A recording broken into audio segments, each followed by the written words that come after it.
항상 사랑하고 존경하는 시청자 여러분, 안녕하십니까? 시사깡통입니다. 시청자 여러분, 지난 이명박 정부 당시 딴지일보 총수로 유명한 김어준 씨를 비롯해 주진우 기자, 김용민 씨, 정봉주 전 의원 등이 진행하던 팟캐스트 방송 나는 꼼수다를 다들 기억하십니까?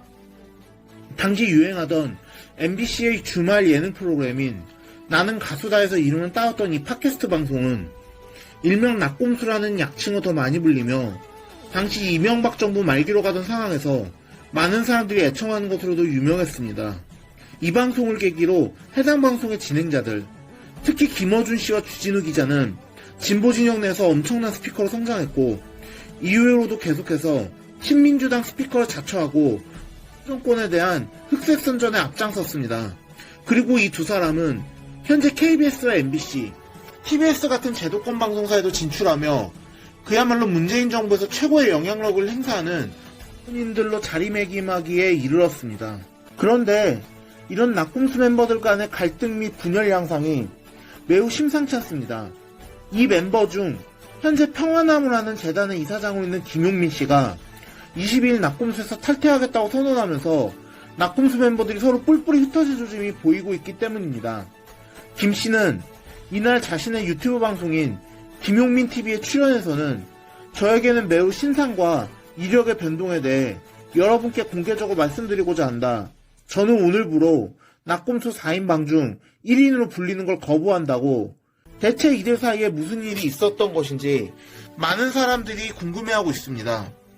이런 상황까지 간 배경에는 주진우 기자가 자신이 진행하는 KBS 주진우 라이브 등에서 법무부 장관과 윤석열 검찰총장 간의 갈등과 관련해 추 장관을 비판한 것이 크게 작용하지 않았나 하고 보는 시각이 지배적입니다.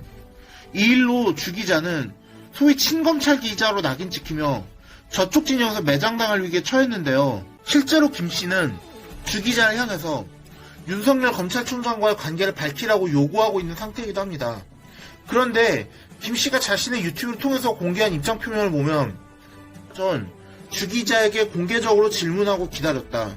하지만 주 기자는 질문과 가는 답변과는 전혀 상관없이 마치 토라지는 동생 달래듯 전화 받아라는 이런 말로 끝나는 참담한 영상을 올렸고 지금은 그마저도 지웠다고 주장하며 또 최근에는 김어준, 정봉주와 김민 식상했다며 낙꼼수 멤버의 관계는 여전히 돈독하고 낙꼼수 갈라치기 따위는 통하지 않는다는 방송을 올리고 과거 영상을 들추며 낙꼼수는 위대하니 누구도 비난할 수 없다는 뉘앙스의 얘기도 했다고 주 기자에 대한 비방을 이어갔습니다.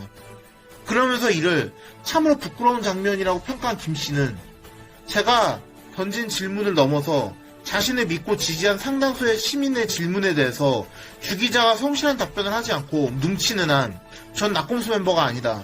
그건 낙꼼수일 수 없다고 강조한 김 씨는 주 기자를 더 이상 낙꼼수 멤버로 인정할 수 없다는 태도를 보였습니다.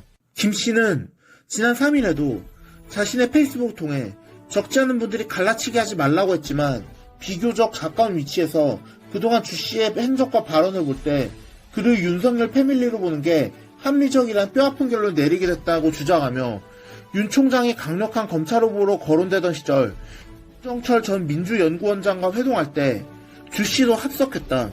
증언에 따르면 총 4명이 있던 이 자리에서 주 씨는 윤 총장에게 형이라고 칭하며 양 전 원장에게 반농담조의 충성 맹세를 요구했다는 것을 그 근거로 들었습니다. 어쩌다가 이 사람들의 사이가 이렇게 벌어졌는지 모르겠지만 뭐 저로선 딱히 나쁠 건 없어 보이네요. 그런 김 씨는 이날 방송에서도 연이어 기자와 검찰의 관계에 대한 해명을 요구하며 주진우 기자가 윤석열의 검찰과 어떤 관계인지 궁금하다.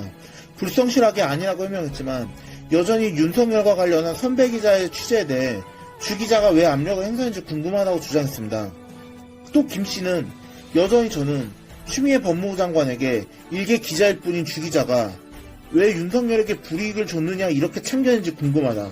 여전히 한동훈과 이동재는 소통한 사이가 아니라고 왜 잘라만 했는지 궁금하다 물으며 윤석열이 선출된 민주권력을 짓밟고 법치주의에 군림하려 하고 지지자들이 이에 맞서 싸울 때 주 기자는 무엇을 하고 있느냐?